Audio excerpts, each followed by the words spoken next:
ఇది పురుగు వచ్చిన తర్వాత పురుగు రాకముందు కూడా కొన్ని జాగ్రత్తలు తీసుకోవాలి.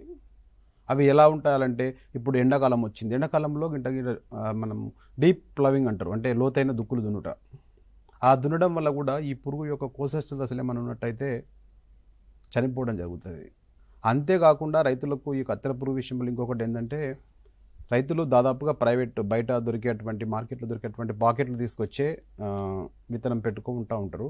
దానిపైన ఆ విత్తనం ట్రీటెడ్ విత్ అని ఉంటుంది, అంటే విత్తన శుద్ధి చేయబడింది దేనితోటనే డీటెయిల్స్ ఉంటాయి. ఒక్కపారి చూడాలి అది ఫంగిసైడా లేకపోతే పురుగు మందా దేనితోటని. పురుగు మందు గింట లేనట్టయితే దీనికి మంచి మందులు ఉన్నాయి, విత్తన శుద్ధి వాడుకోవచ్చు.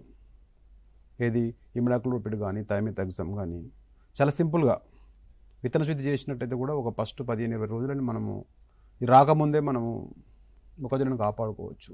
సో ఇట్లా విత్తన శుద్ధి చేసుకోవడము, రెగ్యులర్గా మానిటరింగ్ చేసుకోవడము, అంటే నిఘా పెట్టి వాటిని గుర్తించి వెంటనే సస్యరక్షణ చర్య చేపట్టి ఉన్నట్టయితే మనము కొంతవరకు ఈ కత్తెర పురుగుని మనకు నష్టం జరగకుండా కాపాడుకోవచ్చు.